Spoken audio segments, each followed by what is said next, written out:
Welcome everyone to Campaign for Liberty. Happy New Year. Happy New Year. It's only about 3 more days until you have to stop saying that, I think. Anyway, I'm Lowell Sheets, just on behalf of the steering committee for Campaign for Liberty locally. Just want to thank you for being here today. We're going to open our meeting with prayer and then pledge to the flag. And so if you'd all rise.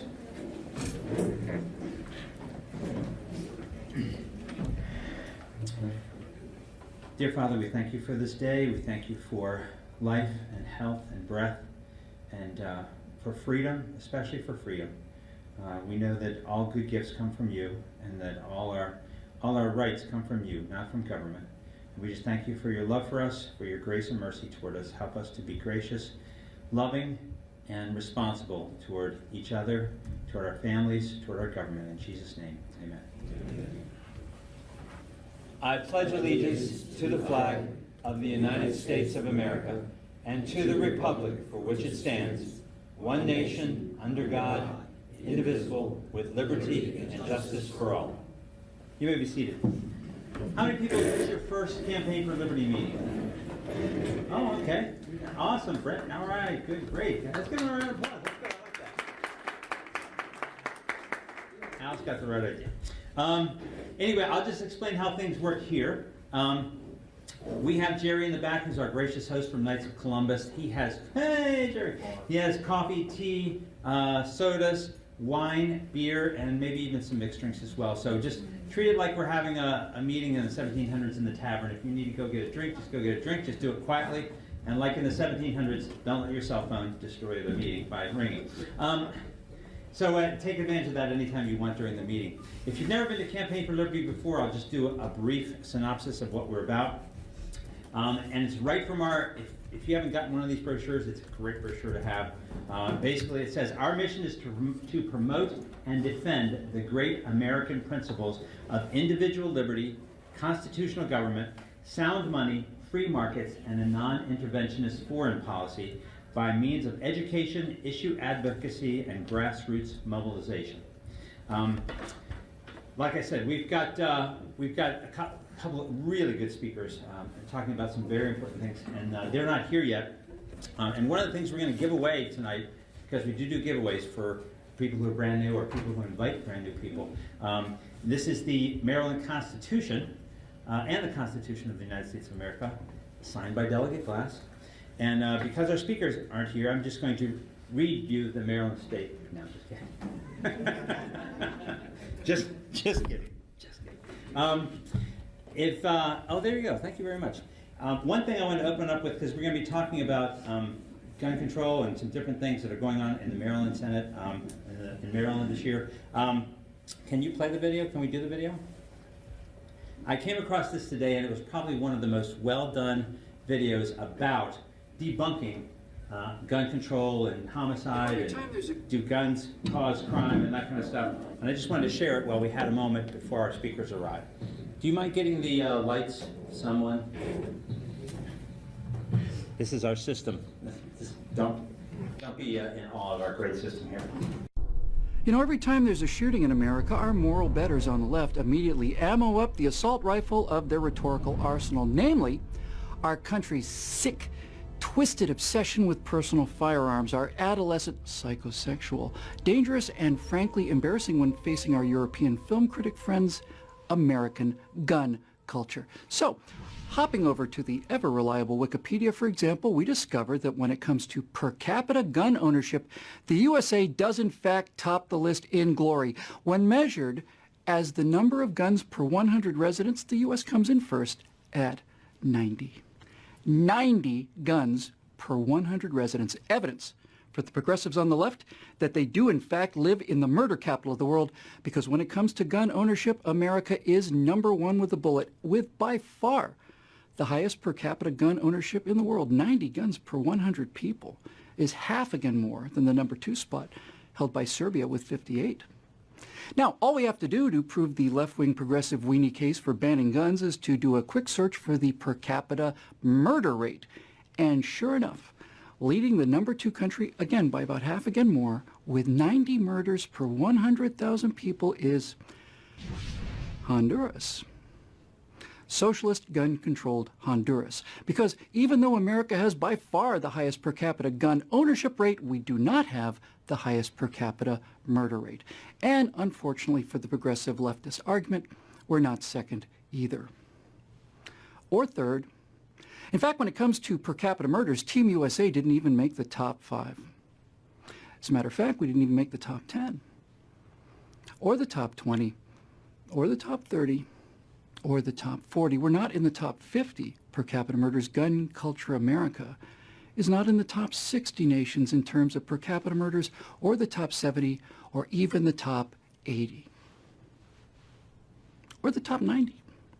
Of the 218 nations and territories listed for per capita murders, the United States of America, Murderville, USA, did not break the top 100. We are, with 4.7 murders per 100,000 people in 2012, number 111.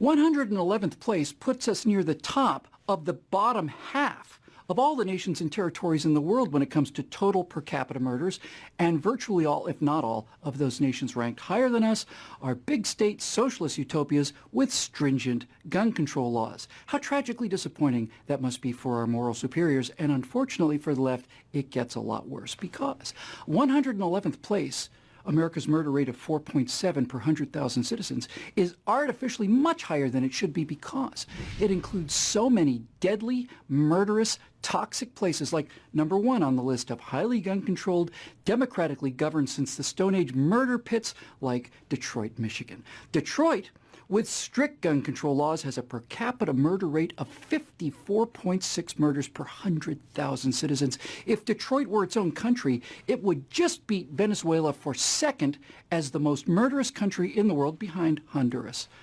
America's 111th place, 4.7 murder per 100,000 people, also includes, in order, democratically controlled, heavily gun-controlled New Orleans with 53.2 murders per 100,000, St. Louis with 35.5, Baltimore with 34.9, Newark with 34.4, Oakland with 31.8, followed by Stockton 23.7, Kansas City 22.6, Philadelphia 21.5, Cleveland 21.3, Memphis 20.2, and Atlanta 19.0, and of course Chicago with 18.5 murders per 100,000 people per year. America's per capita average of 4.7 murders includes all of these high crime areas. The first city to appear in gun-mad Texas is Dallas, which isn't even in the top 20. America's overall average of 4.7 is as low as it is because of places like Plano, Texas. It's the last city on the list with a murder rate of 0.4.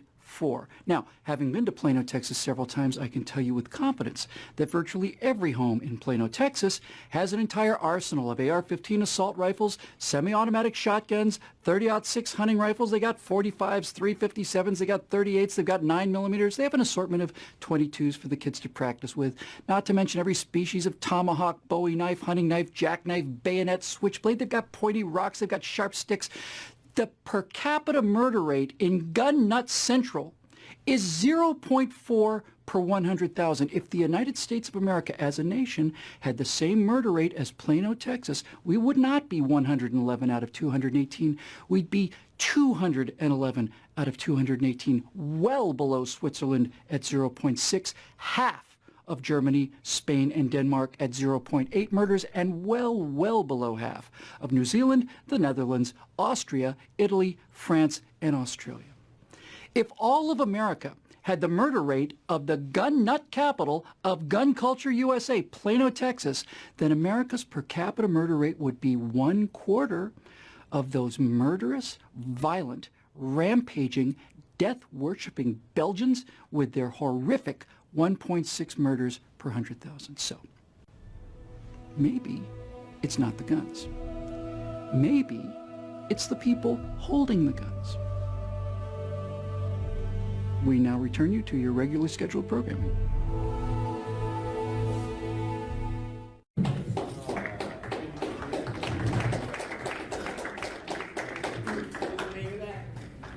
What's that?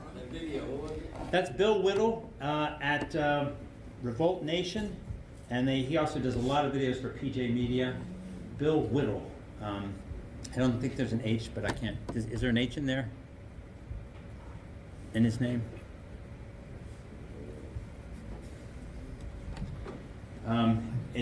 It's on Facebook. I just shared it. If you haven't been on Facebook, you can go to my page, Lowell Sheets, and it's shared on that page.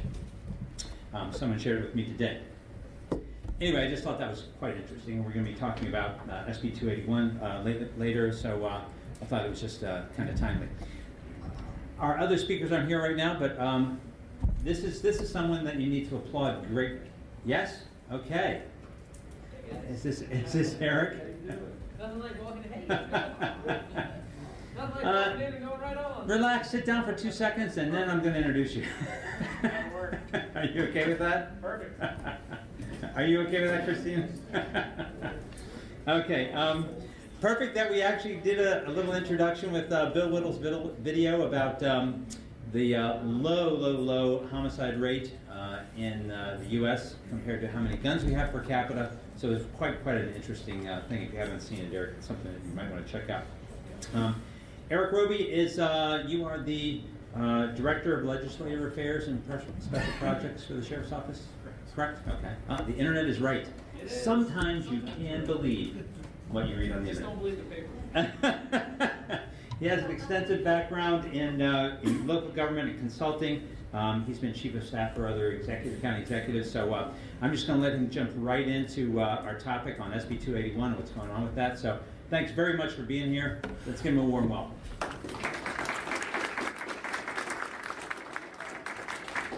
Thank you. Thanks for showing up. Absolutely. Does this bell work?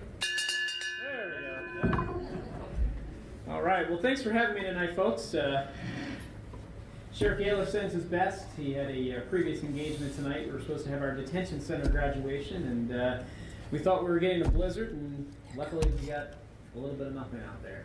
So he actually had some meetings back at the office, but he wanted to send his best and tell you that he'll be out here frequently in the next year and over the course of the next 4 years. We've had a really busy 2 months at the Sheriff's Office. As you know, with the election, Sheriff Gaylor took office first week in December, actually the first day in December, and we got right to work from the very beginning. A lot of interesting changes. He brought in his entire new command staff, which consisted of 2 majors. We actually cut 2 major positions, so we eliminated 2 bureaus at the Sheriff's Office. We eliminated a number of take-home cars for civilians, and right now we're in the process of doing a pretty comprehensive audit of the Sheriff's Office to determine where our capital resources are. Sheriff's taking a tour of all the facilities that we actually own or lease in the county, and we're looking to consolidate as much as possible and just bring down that total overhead number as much as possible in the Sheriff's Office, and put as many deputies back out on the street as we can, because that was one of his campaign promises. Is folks that are sworn law enforcement officers should be out enforcing the law. They shouldn't be working back office jobs. They really need to be out on the street, policing and keeping us safe. The reason I'm here tonight is to talk a little bit about Senate Bill 281 and a couple of legislative initiatives we've put together for the first couple months of session. And there you go, got Sheriff's picture up there. I think you guys just had a video talking about the low homicide rate with the number of guns per capita, and it's amazing that if you go to the next slide, you actually see on here 43 of the 50 states now have some type of shall issue status on their carry permits. And if you looked at that map about a decade ago, it was the exact opposite. Over the course of the last decade, folks in Maryland hear about, we'll never get the ability to carry a gun concealed. It's an uphill battle. We've got too many Democrats in the General Assembly. We're losing that fight everywhere we go. But nationwide, the exact opposite's happening. In fact, Illinois, which actually had no provisions to allow anyone to carry, recently, within the last 12 months, passed legislation that is a shall issue type of legislation for carrying concealed handguns in that state. Next slide. So one of the first things the sheriff did when he took office was put together a Second Amendment work group. And Sheriff, during the course of the campaign, got to meet and know some folks out there. And we wanted to keep the work group small because we knew we had limited time to actually get our legislative request into our delegates and senators down in Annapolis. So what we did is put together our work group. We kept it small. Dave Seaman, who's president of the North Hartford Fish and Game Club. Joe Woods, your county councilman. Mike. Larry Kimball, former Secretary of Veterans Affairs. We went out and asked George Durst from Maryland Shall Issue, and myself and Major Jack Simpson, who was actually, for a short period of time, with the state police in charge of the licensing section for handgun permits. So we took somebody with a lot of institutional knowledge on how permits are being issued down there and brought him on. And he's been a great, sometimes devil's advocate to us, but really makes us look at the total picture of dealing with Senate Bill 281 and how we can best chip away at that and support Second Amendment rights. So the first bill we've sent down, this is one that Senator Norman has agreed to sponsor for us, is a bill for retired police officers. We have over 150 law enforcement agencies that are certified by the Maryland Police Training Commission within the state of Maryland. And there is no uniform identification card when a law enforcement officer retires from service. Maryland State Police, of course, has their own credentials that they hand out. Harford County Sheriff's Office, we have our own credentials. But a number of smaller agencies do not even issue retired law enforcement officers' ID cards. And why this is so important is because back in 2001, during the George Bush days, passed the LEOSA requirements, which actually allowed law enforcement officers to carry concealed anywhere in the 50 states in the United States, whether they be a resident of Maryland or not, they could carry anywhere in the entire United States. So what this does is we're beginning that step and we're beginning that process to make our law enforcement officers who retired here in the state of Maryland be able to obtain a LEOSA permit in a timely fashion. Because if you were a Greenbelt police officer, for example, and you retired from Greenbelt and they didn't issue you a retired identification card, you would then have to go to the Maryland Police Training Commission, you'd have to get certification from your agency, you'd have to get certification from the feds to be able to qualify under the LEOSA standards. New York, Pennsylvania, Massachusetts, they all require their agencies that are certified by their training commissions to issue that ID. Single shot requirement. This is a one for those of you who followed Senate Bill 281.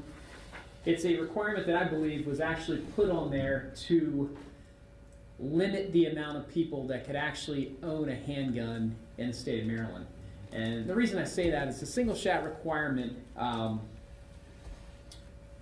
essentially says, as someone who's going through the handgun qualifying course, all it says in the state police regulations is that I have to successfully fire one round of ammunition.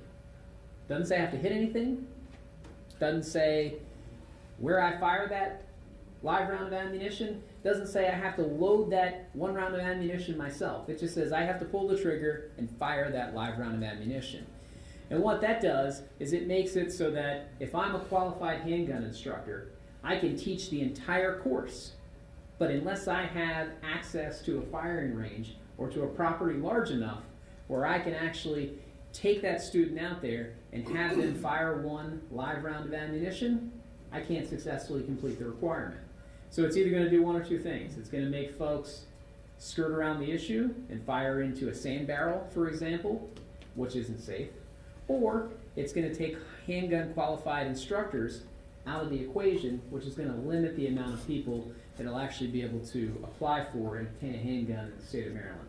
So what we're asking the legislature to do is actually remove that provision so that there's no provision for them to actually have to live fire for one round of ammunition. Emergency handgun permit. When Senate Bill 281 was passed, there was a regulation in there that requires that an individual applying for a concealed carry permit has to go through 16 hours of training. What that essentially does is it takes out the superintendent of state police's ability to issue a handgun permit to someone who is in immediate danger. And there's been a number of cases in the past 6 months even where we've had individuals, whether it be a victim of domestic violence, whether it be an attorney, whether it be a private citizen who is in imminent danger. And everybody knows our Harford County deputies are going to respond as fast as possible, but at the end of the day, folks, it's going to take them 4 or 5 minutes to get there at best.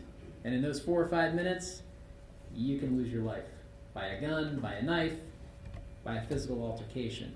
And if someone has an immediate threat against them, prior to Senate Bill 281, the state police superintendent will tell you that if it was a documented imminent threat, and it was substantiated by the courts or substantiated by a government official, that they would find a way to issue that handgun permit to that individual within the course of 2 hours. Once you did the background check, once you did the live fingerprint scan, they were getting that individual a handgun permit and allowing them to carry concealed within the day that that threat was made against them.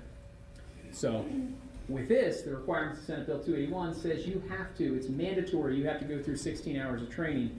So what Sheriff Gaylor is going to do is ask the General Assembly to introduce legislation to temporarily waive that requirement if there's an individual that has an imminent, immediate threat against them. Those are the 3 legislative initiatives that we're putting in dealing with handguns and dealing with Senate Bill 281. One thing that we are currently exploring right now is Harford County used to be, now Charles County is, but you know, hopefully over the next couple of months here and with the county executive's budget, the sheriff's office in Harford County will again be the largest law enforcement sheriff's office in the state of Maryland. No sheriff's office, no law enforcement agencies in the state of Maryland are actually offering the handgun qualifying course. So if you want to go out and you currently don't own a firearm today, you don't own a handgun, and you want to go down to Horst McCann and buy yourself a handgun, you have to first get a handgun qualifying license. And what we'd like to do is put on a class free of charge to the citizens of the county so that you're able to uphold your Second Amendment rights and purchase a handgun. That's one thing we're exploring right now with the Office of Law, and we're putting it together with our training academy. So I'd say within the next 2 or 3 months, you'll see more on our handgun safety classes that we hope to be offering in the spring.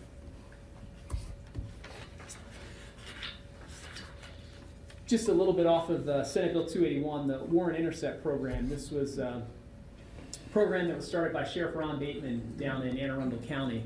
And what this does is this says that if you have an open warrant out for your arrest and you have not satisfied that open warrant yet, the state of Maryland will withhold any income tax check that you have until you satisfy that warrant.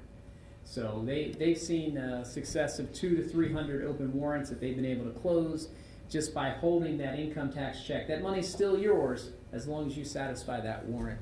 And we've asked the delegation, and it will be a delegation bill this year, to put that bill in to take part in the Warrant Intercept Program. Currently, it's just Anne Arundel County, the City of Baltimore, and Washington County. This year, Harford County, Carroll County, and Montgomery County will have bills in to participate in the Warrant Intercept Program. I wanted to keep it short because I like questions and I'd rather have more of a discussion, but that's just a brief overview of what we've got on par here. In 2 months, I think we've, with our Second Amendment work group and with the help of the sheriff, we've put together a pretty good legislative package and continue to uphold Sheriff Gaylor's campaign promises that we're going to be a pro-Second Amendment law enforcement agency. So I'll give Vicki the first question. I have a couple actually. Sure. Can you talk a little bit about whether or not these bills have been dropped, if they have numbers yet, and what legislators are going to be promoting them, who you've talked to, and what response you've got? And I have a question about this warrant intercept program. A warrant for arrest is not a conviction. Correct. So to me it sounds like a taking without cause. Mm-hmm. So if you can justify that a little bit more, if you can. Yeah, great question. I'll take your second question first. It's not a taking; it's a holding. The state, it's a temporary holding. The state of Maryland will hold your refund, and what they're required to do. You submit your taxes. April 15th comes, you receive a letter from the comptroller as soon as you submit your taxes saying, Mrs. Jones, I'm sorry, but we've noticed that you have a warrant, an open warrant out for your arrest in Harford County, Maryland. please contact your sheriff's office and address that warrant. All you have to do is contact the Harper County Sheriff's Office, address the warrant, then you can deal with whatever legal issues it is there, and then the state of Maryland will send you a refund check. Immediately. Immediately, absolutely. The state's not holding your money until you go to court and be found innocent or guilty. They're just holding your money until you satisfy your warrant. And it's just a tool that the sheriff's has used in Anne Arundel County and will be using in Baltimore City and Carroll and hopefully Hartford to ensure that these warrants are addressed in a timely fashion. You mentioned about the legislators. Delegate Amplara, the chairman of the delegation, will be putting in a few of the bills for us as delegation bills. Senator Wayne Norman has agreed to sponsor two of our bills: our law enforcement ID bill and our bill on emergency handgun permits. And also, Senator Norman, we just found out today that his bill finally got a bill number. It's the permit to carry, wear, or transport a handgun qualifications. And it's one that we pushed for, and we're very excited that he's put this one in. And ultimately what it does is it says that a good and substantial reason for issuing a handgun permit be self-defense, which would be tremendous. It's got, most of the Republicans down in Annapolis, the senators have sponsored it and signed on to it. So, the sheriff will be down there testifying, of course, in support of that. What's the bill number? Senate Bill 100. Thank you. You're welcome. Yes, sir.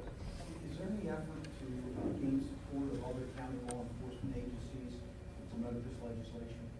There is. The sheriff, his first month in office, we went down and met with the director of the Maryland Sheriff's Association. And normally a new sheriff doesn't serve on the legislative committee, but we pushed, and Sheriff Gaylor's on the legislative committee for the Maryland Sheriff's Association. So we have been working with Sheriff Mike Lewis over on the shore, who's a very pro Second Amendment sheriff from Wycomico County.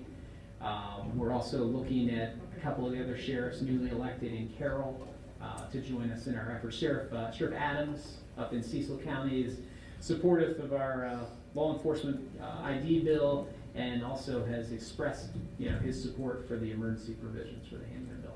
So we're going to try to put together. More populous counties aren't really interested in this. The challenge is some of the more populous counties have police chiefs, so their sheriffs are very much, they just handle the courts and the warrants. For example, Anne Arundel is that way, Montgomery County, Baltimore County. So we're hopeful that they'll jump on board with us, but Montgomery and Prince George's, they haven't been very supportive of those efforts yet. You're welcome. Yes, ma'am. Now, my question is about your ID for your retired law enforcement. Mhm. It sounds to me like they're never really actually retired if they're going to be having a permit and to be able to carry a gun. If they see something unlawful going on, then they can intercede in that particular thing and still, they're retired? Well, not exactly, ma'am. It will state clearly on that ID card that they do not have powers of arrest. So they are acting just like if you or I were to go down to the Maryland State Police and somehow, by the grace of God, obtain a handgun permit, we would be able to carry that handgun permit. So we'd be along the same lines as a retired police officer. So it just allows them to carry a concealed handgun, but it does not give them the powers of arrest. But to also be able to intercede in a situation if need be. That's what I'm asking in that circumstance. Depending on what the circumstance was. Depending on what it was. It sounds like they're not truly retired. Yeah. When you're law enforcement, I guess you're never really truly retired. But it gives them, and actually, the President Bush passed that after the attacks on 9/11. He passed the GLIOSA requirements, and it was ultimately to make it so that we have ultimately a reserve component of law enforcement officers that, if they chose to do so, they could carry a weapon after they retired from service as a police officer. Yes, sir. Question. Isn't there such a thing as a citizen's arrest? There is. There's something called a citizen's arrest. That'd be retired. But it's really, ultimately what that is, you're detaining someone. You're detaining someone until law enforcement or authorities can intercede. The lady's question, you could be detaining them with a gun. Yeah. So, Sure. number two, If you inherit a small gun, we're talking about 22 revolver. Mhm. Does that have to be registered?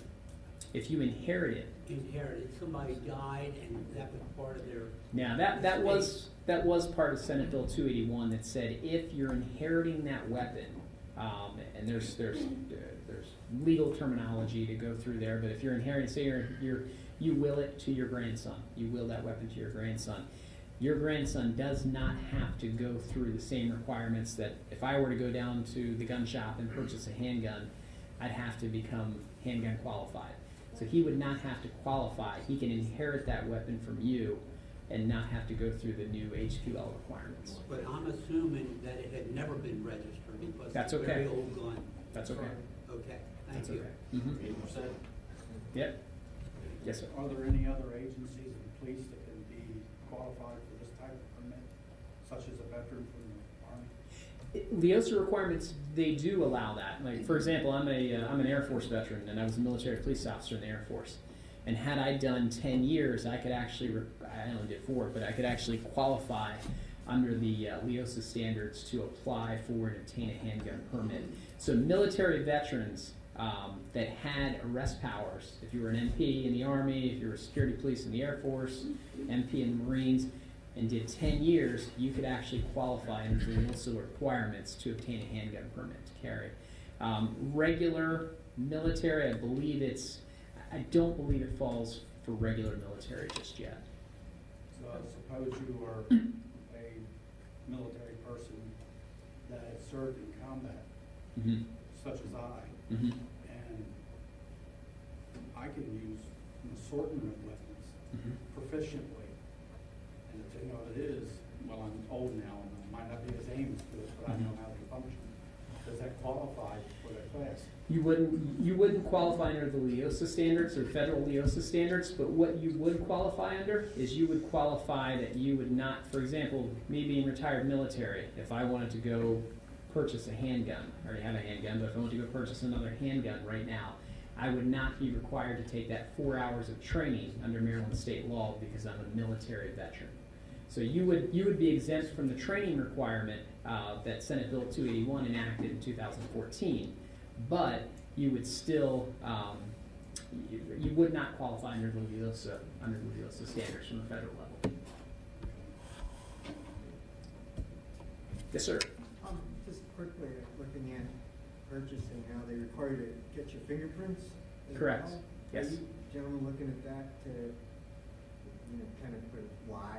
For the live scan fingerprinting? Yeah, within 30 days, if they don't receive it at the state police, then you gotta resubmit it, but just fingerprinting, personal identification, database, all Yeah. that. Yeah, that's a good question. There's a number of issues surrounding Senate Bill 281 that we'd love to be able to tackle in the first session, but from a strategic standpoint, we're trying to chip away at small pieces of the pie, and then come back every year with something else to continue to find ways to chip away at it and make sure that you really can have your Second Amendment rights in the state of Maryland. Yes, sir. I believe Sheriff Apiro down in, was it Arizona? Arizona, yeah. He's got quite a posse going on. He does. Does our sheriff have the power to raise a posse? Well, yeah, he does. Honestly, every sheriff under the Maryland Code in the state of Maryland has the ability to, I don't know if it's called a posse, I think that's what they're calling it in Arizona in the news, but it's basically deputizing citizens in cases of emergency and distress. I don't think we've gotten to that point yet where we've had to, move forward with that, deputizing citizens, but in Arizona, it's a little different with the border down there and everything that's going on with illegals coming across. But yes, Maryland sheriffs do have the ability to deputize citizens. According to common law, the county sheriff is the commander-in-chief of the county militia. So, when does he have his drills for his militia? He's the highest law enforcement officer in the county, highest constitutional officer in the county. But he's the only constitutional authorized officer in the country. I shut up an FBI agent once when I told him that he stopped talking to me. Yep. But anyhow, Yeah.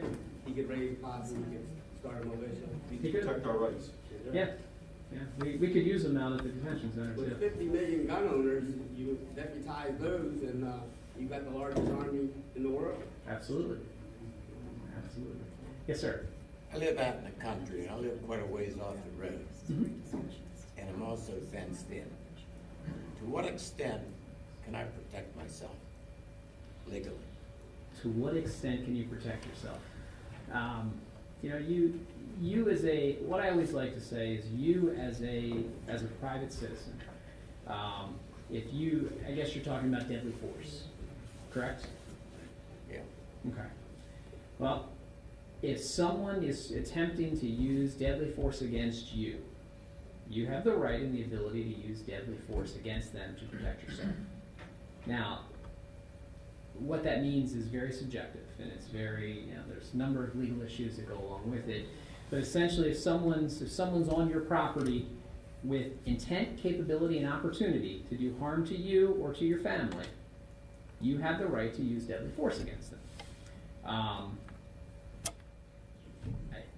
I don't know what, I mean, essentially it's scenario driven. I mean, you can't, if somebody drives on your property, you can't shoot them. Right.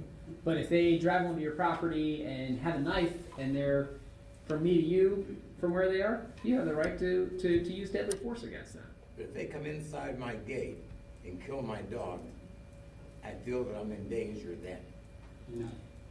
If they shoot your animal, it's a horrible thing, but unless they have that gun and they're coming towards you and they have, what I said, remember, intent, capability, and opportunity to do harm to you, you can use deadly force against them. But if they shoot your dog and they drive away and you That's shoot something them with a else. I shotgun, understand that, yeah. or even if they shoot your dog and they throw their gun on the ground and they come up towards you and want to talk to you, you still can't shoot them, unfortunately.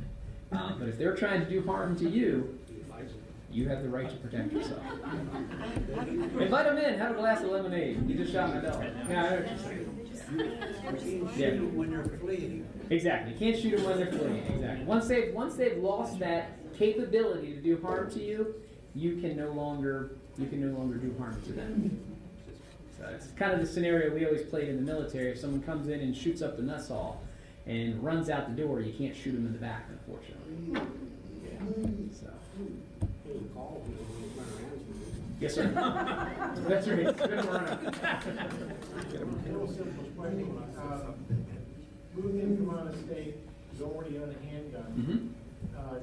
Do you have to go through training to buy additional weapons if you choose?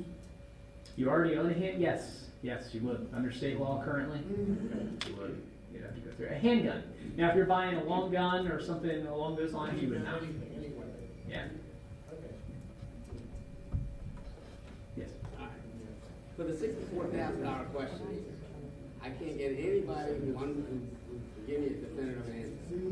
The U.S. Constitution is rolled into the Maryland Constitution, Yes. which makes the U.S. Constitution supreme where it's authorized. Federal laws and Otherwise, the procedures. state constitution is supreme. The U.S. Constitution clearly states that the right of the people to keep and bear arms shall not be infringed.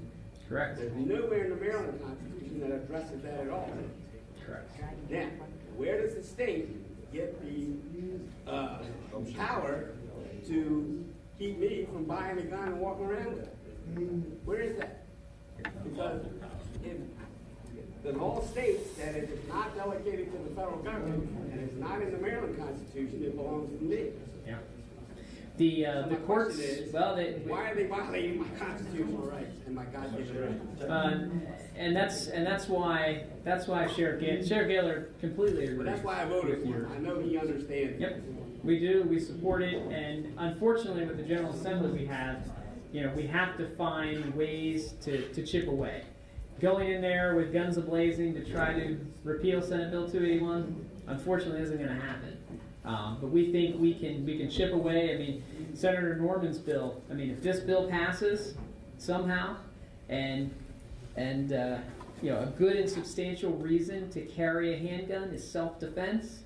Everybody in this room that is not a criminal can go and purchase a handgun and carry it concealed. You have good and substantial reason is self-defense if you want to carry that handgun.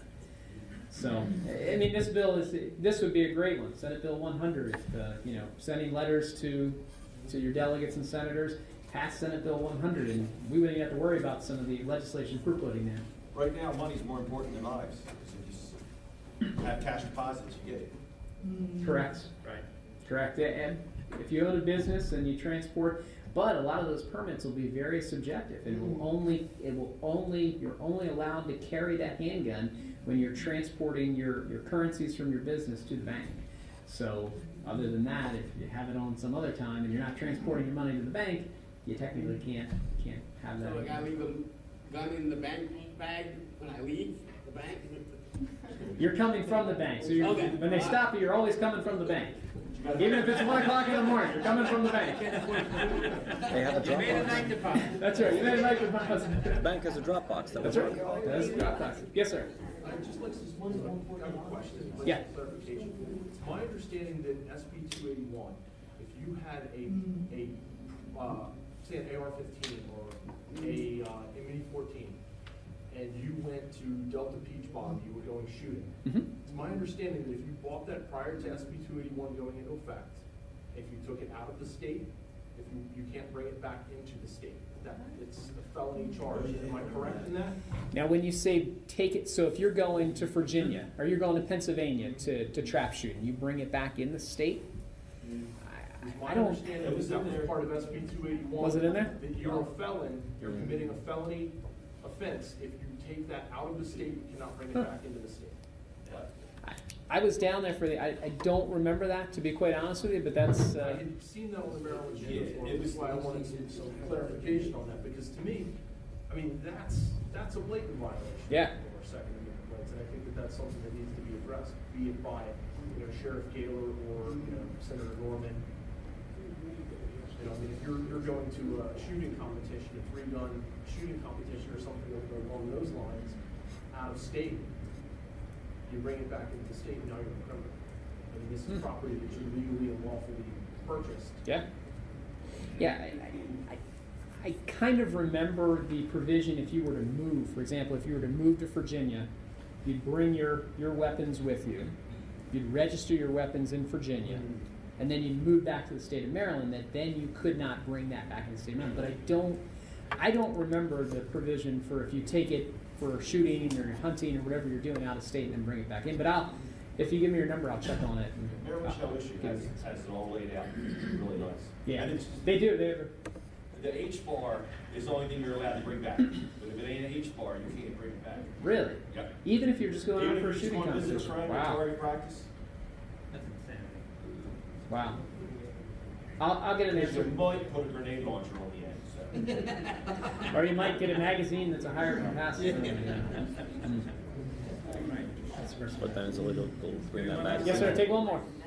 You're saying about taking the part of the 281 to gradually the rights act. Does Maryland currently have some way of reviewing any and all laws after, say, 10 years and having them reapproved? All the different laws, because let's face it, this law is supposed to be 200 years old, for example. Can you repeat the Usually, question? does Maryland have anything in place along those lines? No. 90 days of the General Assembly, unfortunately, is what they use as their review of laws. But you're right. I mean, it's amazing. I mean, we are 10 days into this legislative session, and as of today, there's 141 House bills and 113 Senate bills, and it goes up into the 900s. It goes up sometimes into the thousands, and it's law. Propose such that kind of bill to evaluate laws on the books. To do an audit of what's on the books. Every law would have to be reviewed after. Quite honestly, our lawmakers should be doing that anyway. I mean, when you're elected down there, you should be, if you're on if you're on Ways and Means, or you're on Judicial, what you need to do as a delegate or a senator is to review everything. But And is that a requirement? no, it's not. That's what I'm trying to say, that's what I think we should probably look into doing. Yeah. And that is actually a form of tyranny. When the legal codes become so complex and so voluminous and so heavy They are. that the average person cannot be a law-abiding citizen just through, that is, when you cannot understand the law, that is a form of tyranny, and that's where we are right Well, now. yes, understanding, I would suggest that, that would be a good proposal, all laws be reviewed after, once they're passed, they have to be reviewed after a certain period of time. Just like you do policies and procedures in your business. Yeah, well, I can tell you, the first 2 months we've been in there, we've done a top-down, we're doing a top-down review of the agency, and that's what you should do. You need to come in there, and, there's folks that, just like delegates and senators. I mean, Mike Miller's been down there for, longer than I've been alive, it seems like. And they pass their bills, they push for their initiatives, and they sit back and they just, well, I've done this, I've done that, this is the way we've always done it, these are the laws, these are the rules, these are the regulations. And you're right, there needs to be that constant review, and there should be. When you elect your delegates and senators, that's what they only work, I say they only work, of course they work. On the books, not as a policy or procedure. Yeah. I think that would be very good for everybody, because, keep everybody honest, and it would be a good place for us to start as an example. What our proposal, not to review after a period of time, just to set a standard. Yep, I don't disagree. All right. Thank you very, Thanks for very having me. much. I'll hang around for a little bit. Please do.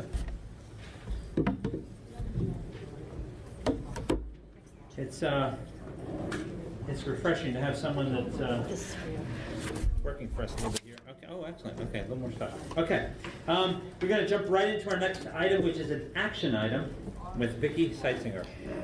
All right, guys. Well, that was awesome, Eric, and we are going to be having Eric and Sheriff Gaylor back hopefully next month to give us an update on where we are and how our legislators, how successful they are, and how far they've moved these bills. So that was really great. All right, the action item is directly related to this. Marianne Lasanti is the only Democrat on the Harford County delegation. We know Marianne Lasanti is somewhat of a progressive liberal Democrat. She has had some very liberal policy stances in the past. And in preliminary discussions with her, she's been very non-committal about supporting these bills. Everybody should have a postcard. Did they get one? Everybody get one? If you didn't get one, I've got plenty more. But basically it says, Delegate Lasanti, congratulations, we're your boss. This is why we elected you. Harford County, number one, we expect you to represent us, but we expect you to do it within the confines of the Constitution. And that is exactly what these bills will be doing. They'll be restoring some constitutional rights. We know that she's aware that Harford County, on the whole, does not support gun control legislation, and we expect that she will cooperate with the Harford County delegation and seeing that these initiatives are put forward. If that's something, I suspect that Marianne Lasanti will be, I don't suspect that any of the other Harford County delegates will be uncooperative. That remains to be seen. I think that Marianne might be the only one. And any of you remember, Marianne was on the county council for 8 years. She was district F, my district. Curtis Beulah replaced her. There's Curtis Beulah's wife over there. So I don't know if anybody remembers her, but she, she had some fairly liberal-minded initiatives she was promoting at the county level. So if you guys are in favor of this, please sign it. Pass them in to me. I'll put them in an envelope and I will get them to Miss Lasanti. So the next time this comes up, she knows how people in Harford County feel about it.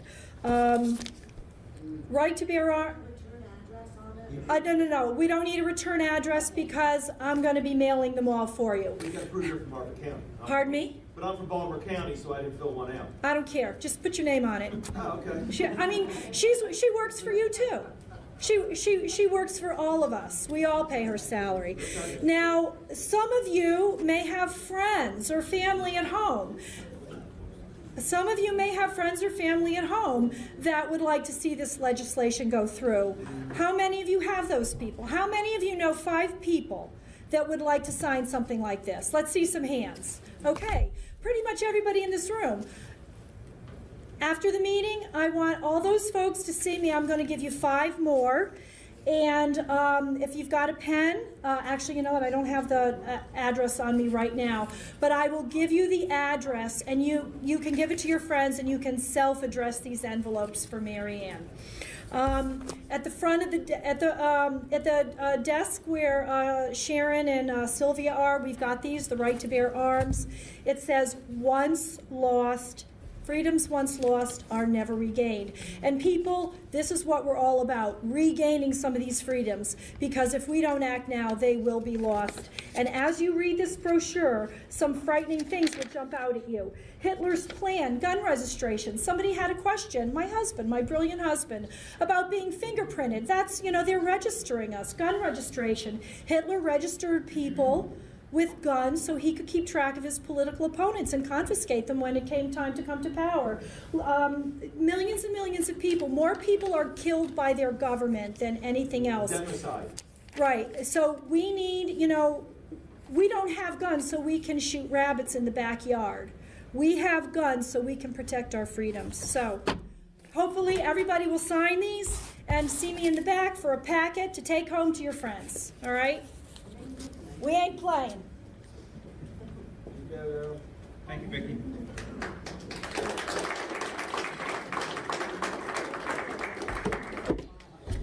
All right, it's time for a very important part of the meeting. This meeting hall is very gracious to us, but they have expenses, and our expenses are $250 a night when we host these meetings. We have no budget. We have nobody's paid to be here to do any of the jobs. So we just rely on donations from people here tonight. So that's what we're going to do. Wow, this is like jumping away from me. We're going to pass this around, be as generous as you can, help us to cover these costs and the costs of robocalls and mailings and all the kind of stuff that we do working for you to protect your liberties. We also have a giveaway every time we do a winner of someone who's new or someone who brought someone new. And this time we have two prizes. One is a Campaign for Liberty t-shirt. You can have any size you want. This one's an extra large, but you can trade it in the back if we have some other sizes. And we also have truly a copy of the Maryland and the U.S. Constitution signed by one of our delegates. But just having a copy of the Maryland Constitution will put you in an incredible minority in the state of Maryland, right? Right, Al?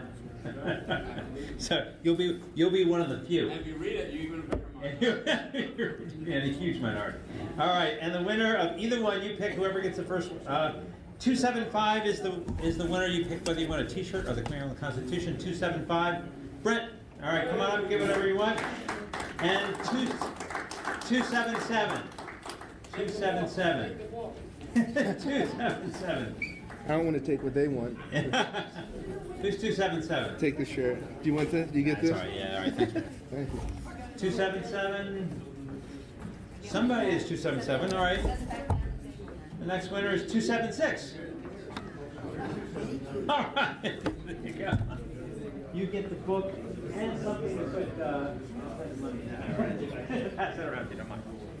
It's open mic time. Oh, Mary Lasanti. Oh, excellent. Can you guys see that? We've got the address. Thanks so much, Mike, for doing that. Mary Ann Lasanti's address. So those of you who are going to send additional postcards, take that down on one of them, and then you know where to mail. Open mic time. Our first speaker is the illustrious and one of our most cherished and sought after speakers at the Campaign for Liberty. But he's doing open mic tonight, and that's Dave Pridgen. So let's welcome him.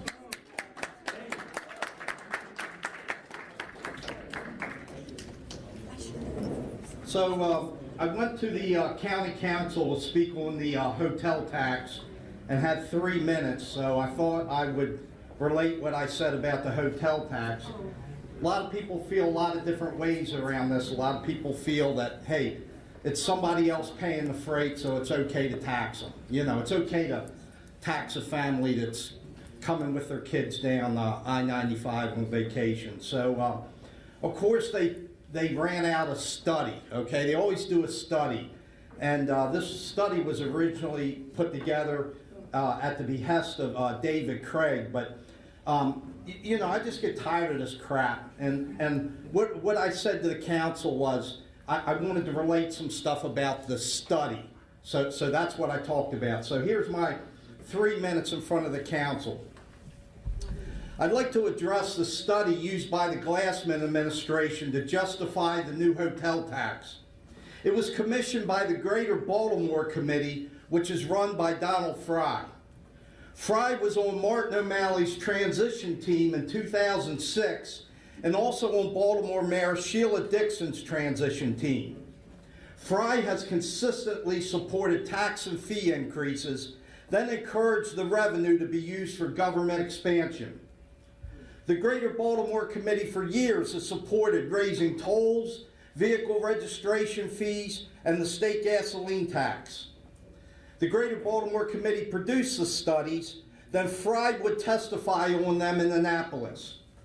According to the Greater Baltimore Committee 2012 legislative agenda, quote, the goal of this group to be pursued in the coming session is to enact policies that increase transportation trust fund revenues in excess of $500 million, unquote. The GBC in particular supported the use of new gas tax revenues to support the construction of DC Metro's new Purple Line and the building of the Red Line addition to the Baltimore light rail system. The bottom line is that the increased gas tax makes highway users pay for the public transit systems used by only 8% of the Maryland population.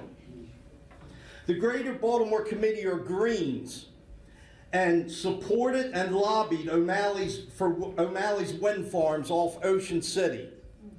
Their 2013 legislative agenda stated, quote, safe, reliable, and clean sources of energy are critical to the future economic growth and the quality of life of all Marylanders, unquote.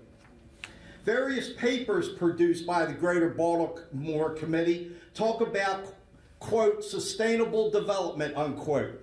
Fry had this to say on the rain tax, quote, the bill makes sense, unquote. So Fry just happens to commission a study on tourism and a potential hotel tax for Harford County. And surprise, surprise, it comes to the conclusion that the hotel tax is needed. Members of the council, this was a self-fulfilling prophecy that constructed a dialogue around a foregone conclusion. I would remind the citizens of Harford County that this report also calls for the development of a conference center to include a 12,000 square foot ballroom, 8,000 square foot meeting space, and 30,000 square foot exhibit hall. The current bill before the council is only the foot in the door to cost you more down the road.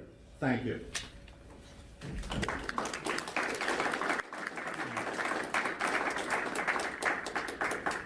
Thanks, Nate. It's a pleasure to hear from you again. Scott DeLong, you are up. And Betty, you're on deck.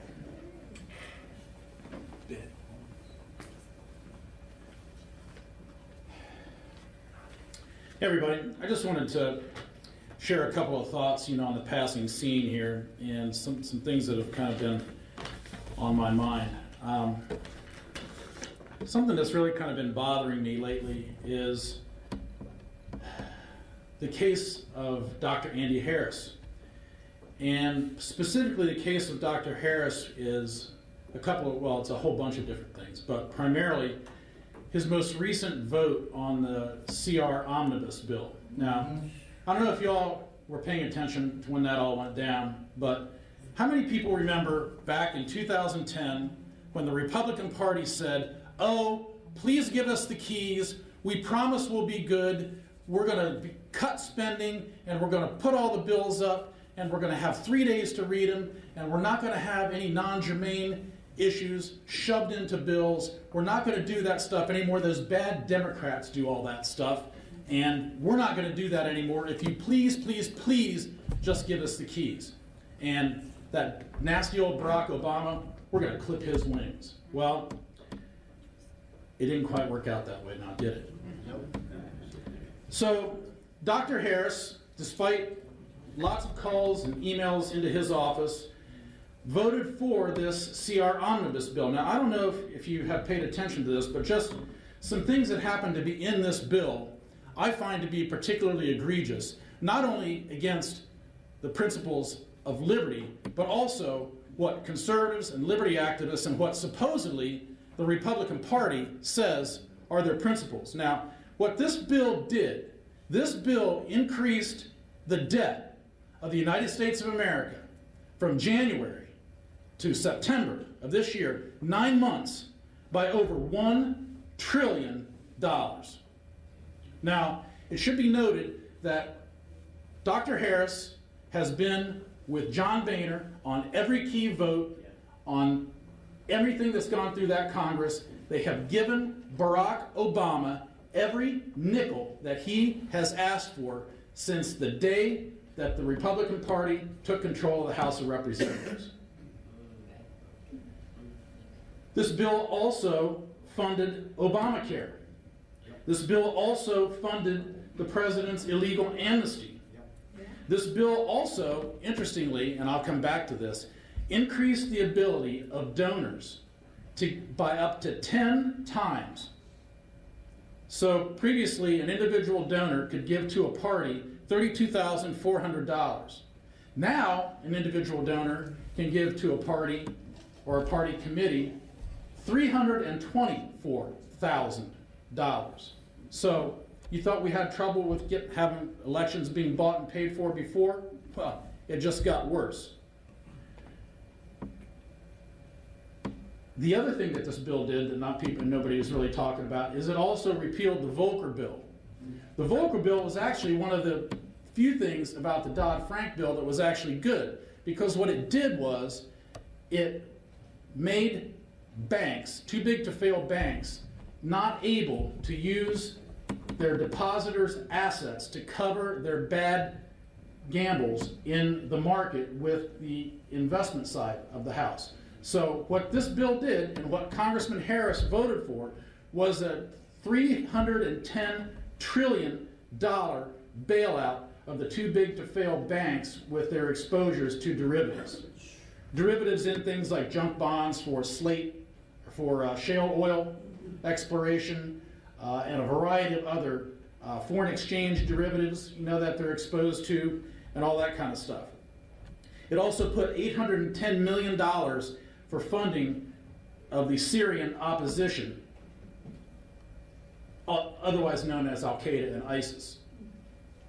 So we're funding $810 million of your money is going to the Syrian opposition, which is, we got, the president's now saying we got to go to war against ISIS, but we're giving them $810 million. It also gave $175 million to the Ukraine for lethal aid, meaning guns and other firepower and other lethal weapons. So, I don't know, I'm not really interested in World War III with the Russians, but we're giving the Ukraine government, that we were instrumental in overthrowing $175 million in lethal aid. I don't think that's a conservative principle at all.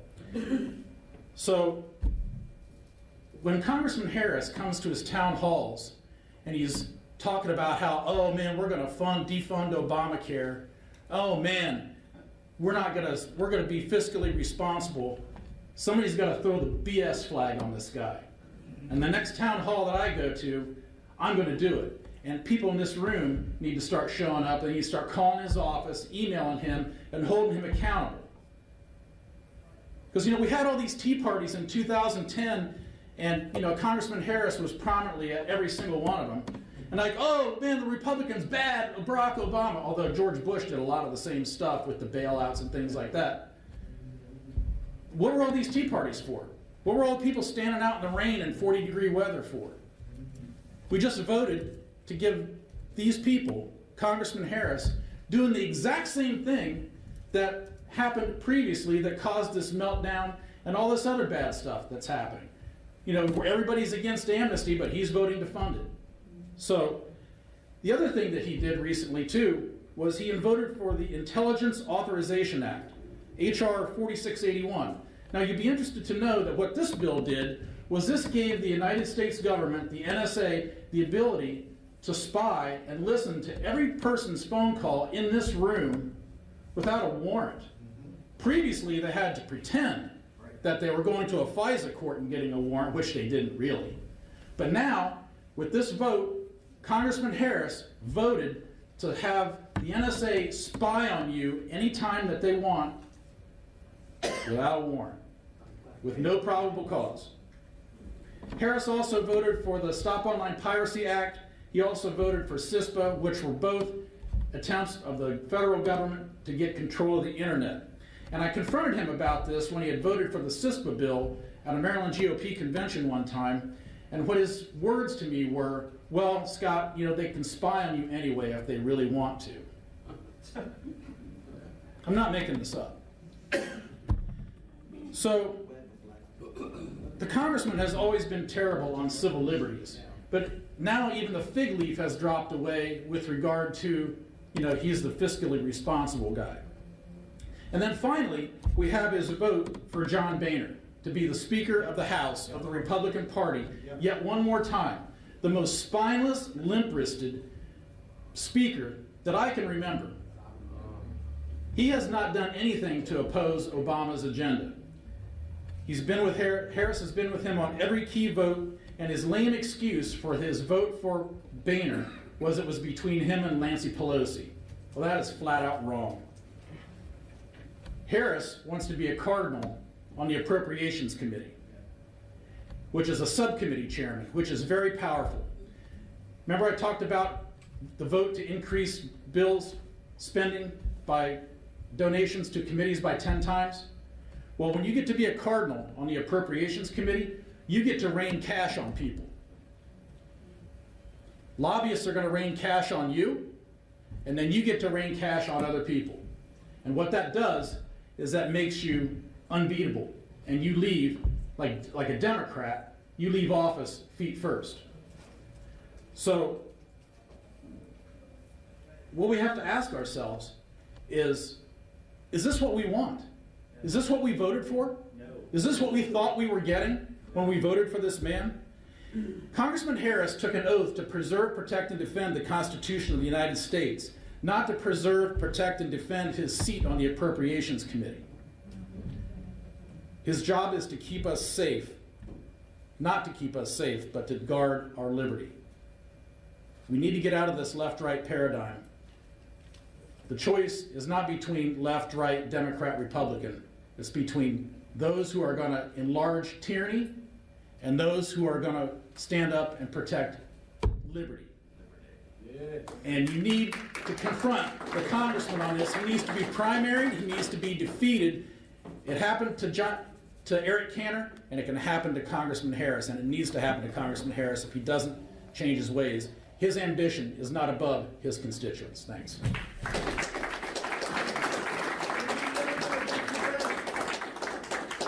I couldn't agree more, Scott.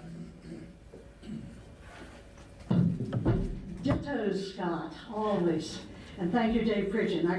One of the big reasons I came here, just to hear what you've got to share. I mean, you are the best. All of you are the best. Betty LeBron, Tea Partier, and I sometimes call Tom Moore. I get here late because I have a restaurant job, and I just got out of work.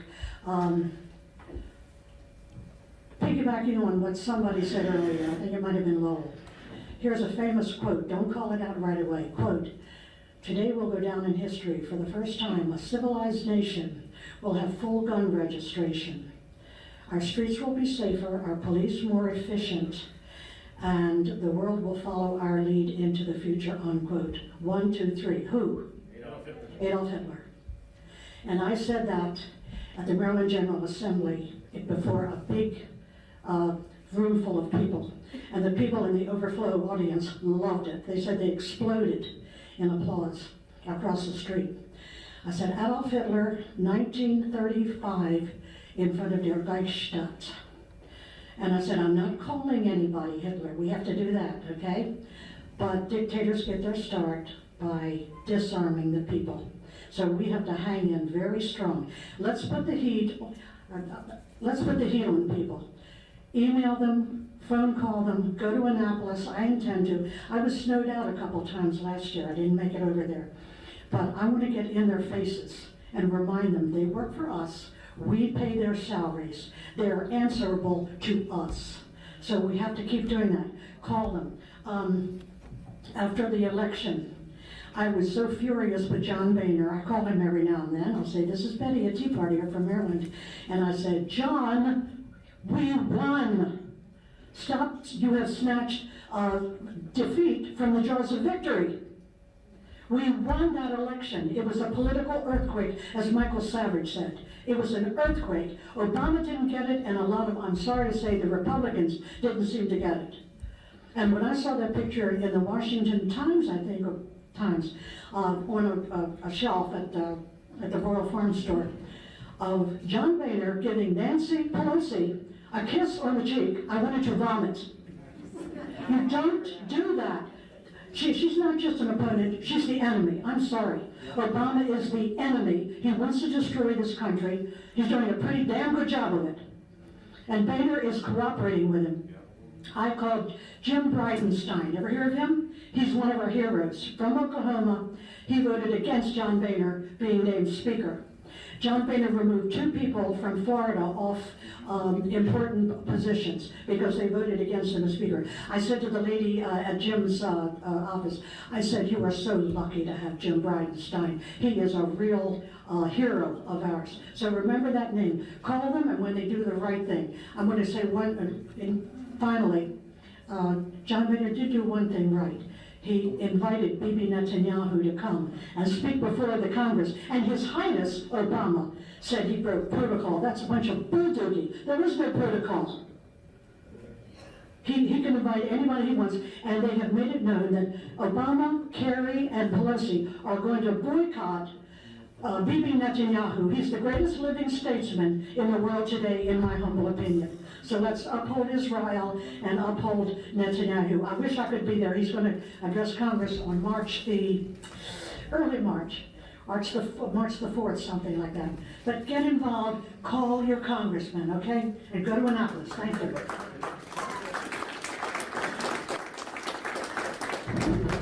Thanks, Betty. There are very few people in the country that work as hard as Betty to protect your liberty.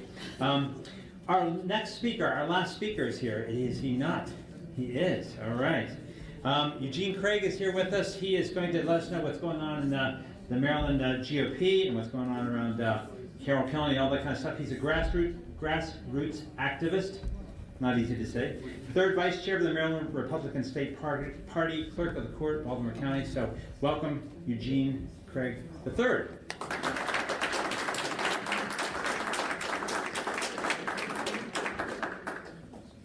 Good evening, guys. I promise I won't keep you too long. Gene Craig III, I'm a member of the Baltimore County Central Committee. I got my start as a young activist. Came up to Students for Liberty, got sucked into the Bongino 2012 campaign. From there, got brought into the Baltimore County Central Committee, into the Reagan Club, Baltimore County.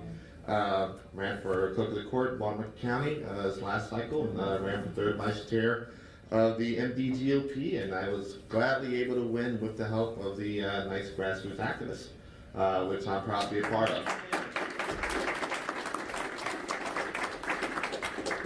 There's a couple things going on. I'm going to get into the whole Carroll County situation, the Frederick County situation, but first thing I have to thank the Patriots here for being on the front lines. You guys showed up this last election. There was a red tidal wave in Hartford County. It swept in guys like Mike Crone and Curtis Bueller. Would not have happened without you guys. I believe in local representation, lack of a better term. We can't expect voters to come out and support our candidates when they're running for state office or governor, Congress, whatnot. If they don't have that relationship, and it starts right here on the county level. It starts in those municipal elections. So, I have to commend you guys on that, starting out. This whole Carroll County thing. So, long story short, I see a couple Central Committee members here, but, Central Committee members of the Maryland Republican Party have largely 2 or 3 duties. First, build in the state, build in the county party, that, where you live. Second, getting Republicans elected. And third, when there's a vacancy, filling that vacancy. in Carroll County, you have District 5, which is currently still represented by Senator Joe Getty. We all know he's been moving to Larry Hogan's administration, and it's going to be create a vacancy there. Well, ordinarily, the Central Committee will come in and hold whatever process is within their bylaws and fill the vacancy. Well, we're coming into the first grassroots versus establishment fight of the year, of the term. There was a person that was nominated duly within the Central Committee, and she's a great lady. She served in the Ehrlich administration. She served 2 terms as a county commissioner. She is somewhat of lightning rod, absolutely, but we all are in all respect. Get us all on whatever issues are hot button for us, and we become lightning rod overnight. But she may not have been the exact person that the governor's office wanted. So there's been a lot of back and forth there. The governor's office sent 2 representatives to their Central Committee meeting and kind of strong-armed the committee into doing their will to a large degree. I think it's wrong. For a while I've been sitting back watching, within the MD-GOP executive committee, we've all been assigned different counties. I was assigned Hartford County because you guys are awesome. Carroll County was assigned to another gentleman. But after watching what happened Thursday, generally you don't want to cross into another person's territory. But after watching what happened, getting calls and getting the reports, I had to come off the sidelines. I can't just sit back and watch anymore. I don't know what the exact outcome will be. It is still largely a hot potato. I know what I would like the outcome to be, but I wish I had a definite answer here of what the outcome is going to be. But what I do see here is I see shadows and rumblings of what happened with the 1513 bill last year, where you have elected officials, where you have establishment guys when they come in and assert the power of grassroots guys. Come and, dictate to the Central Committees what they should be doing, what they need to do, and, that's just not their job. I'm pretty sure the governor would not like me coming down to his office and telling him how to run the state tomorrow. It's just not my job. But, this is my thought on it. If it can happen in Carroll County, which by large regards, I would love to think, our counties, I live in Baltimore County, you guys live in Hartford County, it's the most conservative county. If it can happen in Carroll County, where, they're willing to dig their feet in, and, it can happen anywhere. That was the same thought we took when the 1513 bill came up. If it can happen in Hartford County, it can happen anywhere. And, that was part of the reason why I came off the sidelines. And I've been in contact with those guys up there. Went up to Westminster on Saturday, meet with a couple of them. But there's a couple things that I guess we could do to lend some support. I would say start by reaching out to the 4 guys that are standing strong out there. They need as much support as possible. The 5th gentleman that's on the fence, he's in a very, very tough predicament, to say the least. And I to some degree I empathize with him. If I was chairman of or chair of an organization and I had the entire power structure isolating me and surrounding me, sometimes what can you do? But at the same time, you never give up your freedom, your liberty, or your power. We are elected, Central Committee members are elected by the voters just like every elected official is. And we have responsibilities to our voters the same way every other elected official does. So I'd say that'd be the first thing. If you could just show them love and let them know that, there are activists, there are grassroots activists around the state that are supporting and that are watching this, that'd be the very first thing. Again, I guess the second thing, maybe you might just off the record, want to remind your MDGOP officials who their first responsibility is when it comes to their committees, their committee members, and our elected officials. I'm a Central Committee member in Baltimore County before I'm 3rd Vice Chair in the Maryland Republican Party. It was my running for Central Committee in Baltimore County that allowed me, that at least gave me the springboard to run for 3rd Vice Chair of the Maryland Republican Party. It was my relationships with other Central Committee members within the state that helped me get elected. So, you know, if it ever comes down to Governor Hogan wants this, but, you know, this is your responsibility to your Central Committee members, I'm sorry, my responsibility to my Central Committee members come first.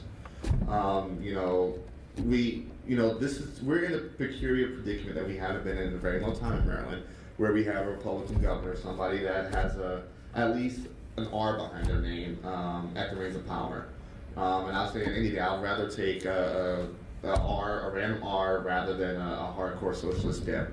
But by the same token, just because you have an R behind your name does not mean that I forfeit my principles when it comes to many issues.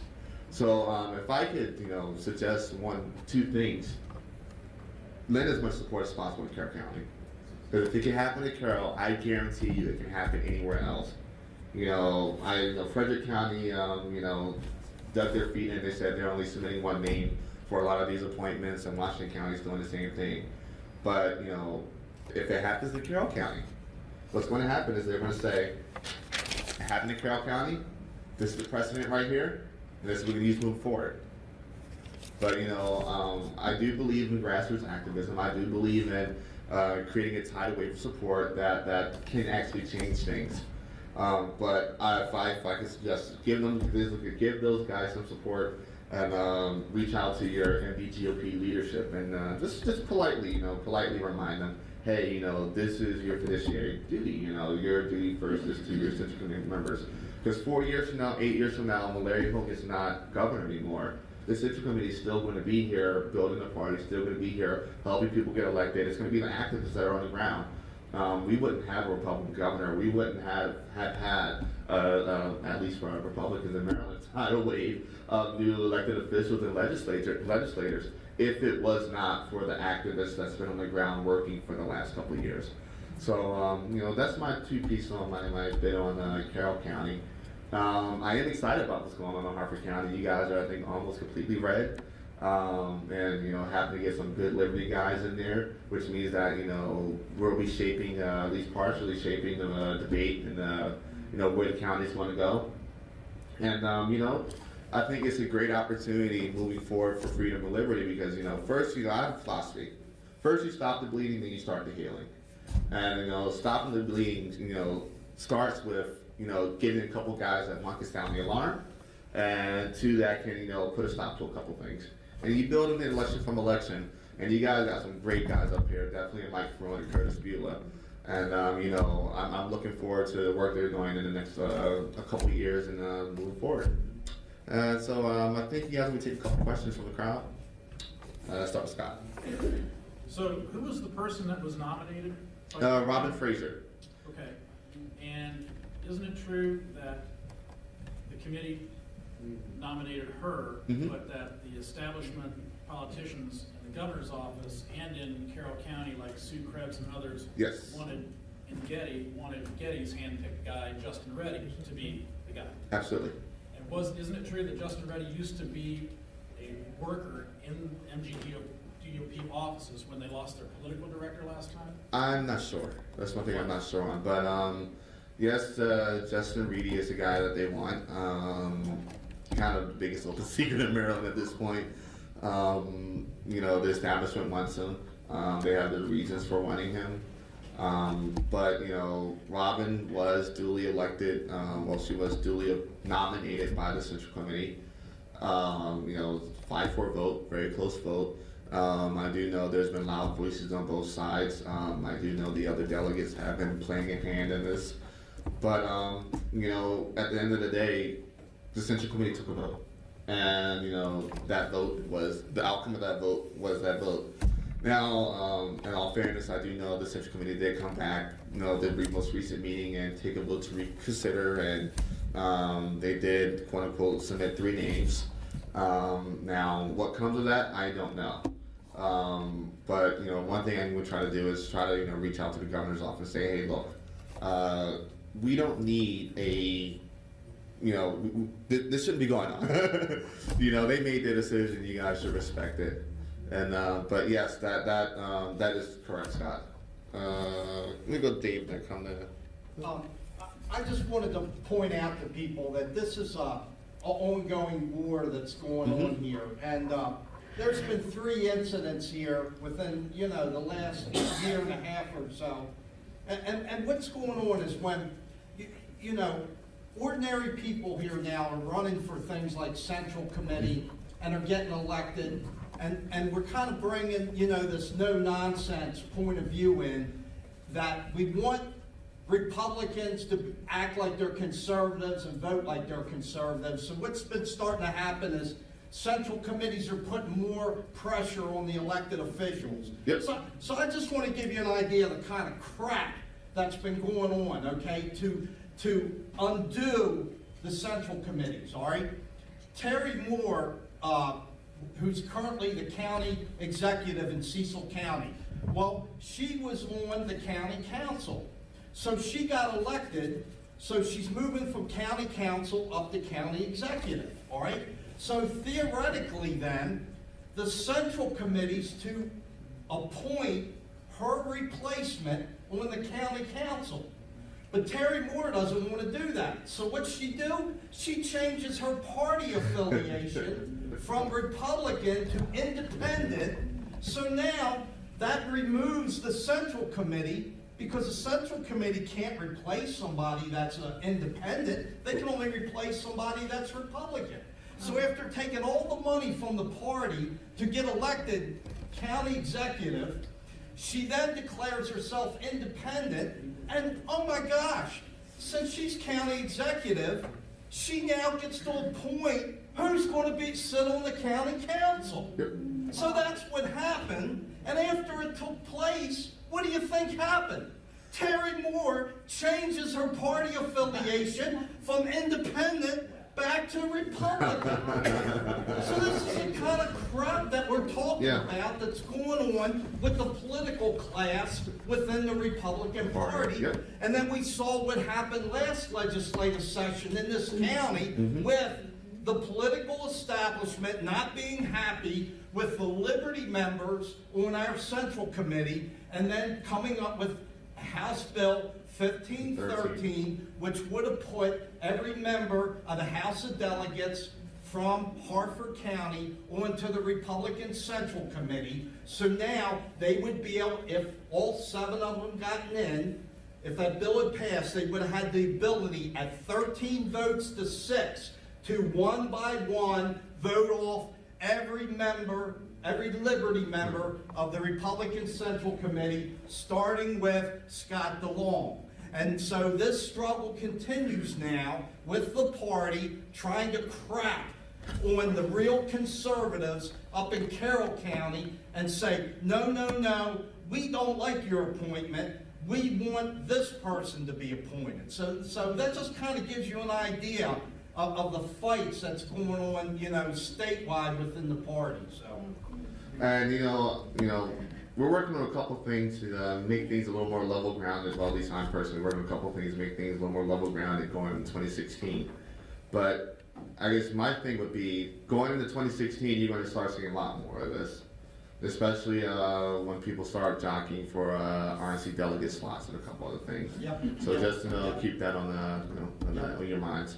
It should be noted too that Congressman Harris was an avid supporter of Terry Moore as well. Well, this tells you a lot. Kristen, if you're going here first. And also, we have reason to believe that Congressman Harris was up to his neck in HB 1513. I would agree with that. You know, I don't have any hard proof of it, but you know, if I was an investigator that was connecting the dots, you know, it may fall the way they do. But the other point is that because the Carroll County Central Committee nominated Robin Frazier through the constitutionally elucidated process. It's not like they just came up with their own rules and bylaws. The Constitution of Maryland shows exactly how the governor is to select a replacement for a senator who resigns or dies in office or is removed from office for any reason. And Carroll County followed that process to the rule. But because the powers that be don't like the way it turned out, they think they can twist the law. They are acting above the law and they are being lawless. You can't complain about Barack Obama doing it and not hold them accountable for the same exact thing. Yeah, at least my understanding of Carroll County, they, the filling of vacancies occurs not so often, that, most central committees probably don't have an actual policy and procedure for it. So it's my understanding that they developed a policy and procedure, agreed to it, and, worked itself all the way through to the nomination, and then after the nomination came out wrong, it was, oh, hey, let's dump the policy and procedure. I don't know if Hartford County, speaking of central committee members here, I don't know if you guys have policy and procedure in yet, but I do know that there will be one suggested at the next convention. So I would suggest, and we can talk about this afterwards with the central committee members, try to get one into your bylaws before then. Yes, Christina. I went to the Saturday meeting too, to talk to some of these central committee members, because I'm on the central committee in Hartford County, and I wanted to find out exactly what they were dealing with. And they went further than actually voting on a nominee, as their constitutional right is. They went further than even voting on a nominee. They voted on that nominee 5-4. They then decided to release the press release about the nominee after they had called all the candidates and let all of the candidates know, hey, we made our decision. We want you to know what's going to go on before the press gets hold of it. So they called those 15 candidates and told them Robin Fraser is our pick. Now, regardless of who the pick is, that was the agreed upon process. They went as far as to make it that much public, and that was on Monday. So, for me as a central committee member, if someone came into my next meeting 4 days later and told me, well, you did it wrong and you're going to have to do it again, I would be outraged, and that's why they are. And it's not particularly about the person that they chose or whether or not that person's divisive. They're always going to be divisive, these appointments. Yeah. It's that they followed the process. We have Robert's Rules of Procedure in the central committees for a reason, and that process was completed. Robert's Rule says you can't rescind an appointment after you've gone and told all of the candidates that it's done, and you're the nominee, you're the pick. So it's if we can't ask our Republican leaders to follow these morals and these laws, then how are we going to expect it from the Democrats when they get back in power? Yeah. We can't. This gentleman here. The situation that's happening up in Carroll County right now, one thing we do have on our side there is at the convention this summer, thanks to the hard work of Scott Long and Greg Johnson, all of the central committee members unanimously shot down House Bill 1513 for the Diane Waterman and all the other, everybody in the state. Right now, for our central committee members and anybody in this room, the best thing we can do is reach out. It's really a situation of awareness. Yeah. Because we've already had the central committee members in the state say this is wrong, this behavior is wrong. This is the exact kind of behavior that was unanimously shot down there, but it's not on a spotlight, it's not on a stage. So we need to reach out, we need to let everybody know, look, everybody said this was wrong back in the summer, it's wrong now. We need to step up and say something. Yes. You have Diane Waterman's contact. No, but it was, It's just Diana at mdgop.org.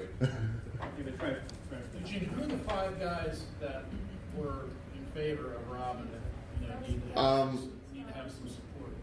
The 4, Kathy Fuller, Greg Otto, George Otto. He's not on the committee anymore. I can get those names to you, but I know Kathy Fuller is leading the charge.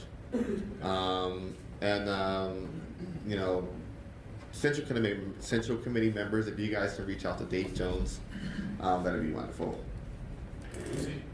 Okay. Yeah, swing vote. Good. I know I'm talking a lot, I apologize. Like Bob was just bringing up, what's going on at the local level here is no more than what happened at the RNC at the last convention, last presidential convention. And I don't care what people in this room think about Ron Paul. It's got nothing to do with whether you like Ron Paul or not. Yep. But the rules of the convention were that if you went in there with 5 states with a majority of delegates that did a certified statement saying that the majority of delegates were for you, then your name was to be placed in nomination from the floor. Okay? So Ron Paul submitted 5 states and 1 territory, giving me the count of 6, which he then should have had his name placed in nomination. But the Rules Committee of the RNC met on spot and changed the rule from 5 states to 8 states at the convention. All right. So what we're talking about here is, they keep changing the rules as we're going along. So we're playing by the rules, but once we get close to getting a ring someplace, then they're snatching it away from people. So it's not. What's happening here is the same thing happening on the national level, and we've got to take this party back. Is what we've got to do. Like people in this room have been doing. Eugene, Christina, this woman here has been struggling for years, to put the party on the right path, on the conservative path, in other words. And long term, that's what we got to do. We all got to be involved here. And if we don't get this party back on the right path to truly following the Constitution, this country's doomed. Yep. So. And it starts at the local level. It starts at the ground floor local level. Secret here. You want to change the RNC. You want to change Congress. It starts out in your local central committee.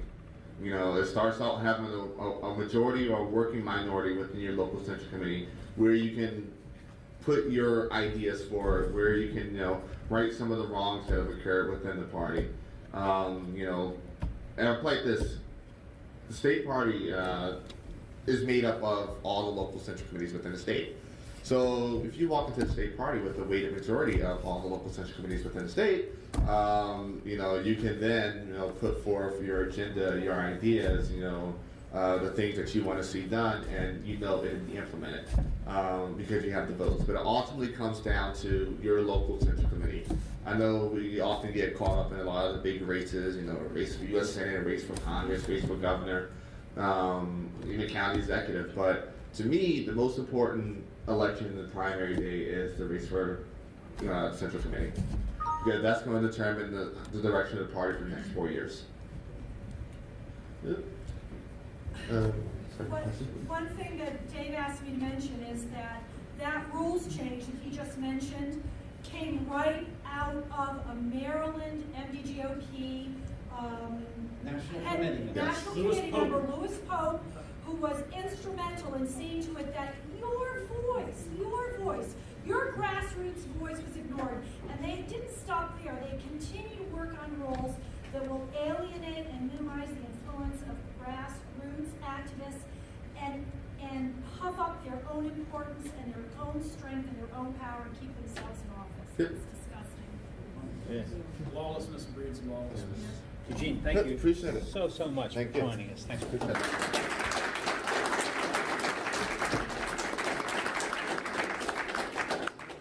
I have 3 very quick announcements, and I thank you guys for your kind attention tonight. One announcement is we're always the 4th Tuesday. So that's going to be February 24th next month. 4th Tuesday, you can just count on it. And there's one way to actually help promote it. Christina is in the back there. She's got Hartford Campaign for Liberty cards. It's got the details of our website. It's got the details that we're always the 4th Tuesday and right here. And you can do some guerrilla marketing, as they say. No, you don't have to dress up. Just I know it's a different gorilla. Anyway, basically take cards with you, and Christina's got a great idea. Obviously, if you're in a conversation and someone is a conservative-leaning, a liberty-minded person, invite them, have these in your wallet, invite them. She puts them on the car windshields or the driver's door of anybody that has like a "Don't Tread on Me" sticker or a, Sons of Liberty or all this kind of stuff. That's like awesome. So they might not know about us. They might not know that there's like more strength in numbers. So I encourage you to write Diana Waterman at the Central Committee. Let her know how the grassroots feels about that kind of incursion of our voice and our rights, is like they're doing today. And also to keep tabs on Congressman Andy Harris, let him know what you think, and always look for a great Liberty candidate to support to oust him, because he is not a Liberty candidate. He's a wolf in sheep's clothing, and it's just like, it's so sad to even say it, because I voted for him and campaigned for him. And then lastly, our collection tonight was a rousing $161. Unfortunately, our bill is a more rousing $250. So if you've got an extra dollar or two that you want to throw in the thing as you leave, we so greatly appreciate it. And thanks for your kind attention tonight. See you next month. Thanks again.